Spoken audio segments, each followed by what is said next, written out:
faith, വിശ്വാസത്താൽ all things are possible. സകലതും സാധ്യമാകുന്നു. All things are possible.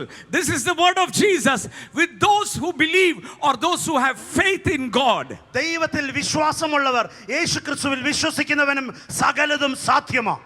Why should I believe in God? എന്തുകൊണ്ട് ഞാൻ ദൈവത്തിൽ വിശ്വസിക്കണം? That is the most important thing. അതാണ് ഏറ്റവും പ്രധാനപ്പെട്ട കാര്യം. Many a time we read the Bible, പലപ്പോഴും നമ്മൾ ദൈവവചനം വായിക്കും, we hear the sermon, നമ്മൾ പ്രസംഗങ്ങൾ കേൾക്കും, we say hallelujah. നമ്മൾ ഉറക്കെ ഹല്ലേലൂയ പറയും. But when a challenge comes, എന്നാൽ ഒരു വെല്ലുവിളി മുമ്പിൽ വരുമ്പോൾ we are shaking നമ്മൾ കുലുങ്ങുവാൻ തുടങ്ങും. because you don't know God. നിങ്ങൾ ദൈവത്തെ വാസ്തവമായി അറിയാത്തതുകൊണ്ടാണ് അത് You സംഭവിക്കുന്നത്. don't know God. നിങ്ങൾക്ക് ദൈവത്തെ അറിയില്ല. If you knew God നിങ്ങൾ ദൈവത്തെ അറിഞ്ഞുവെങ്കിൽ and allow him to be God, അവനെ ദൈവമാകുവാൻ അനുവദിക്കുമ്പോൾ and he said, അവൻ പറഞ്ഞു, do not worry, നിങ്ങൾ ഭാരപ്പെടണ്ട, do not worry, നിങ്ങൾ ഭാരപ്പെടണ്ട, forever and ever എല്ലായ്പ്പോഴും his word stands. അവന്റെ വാക്ക് മാറില്ല.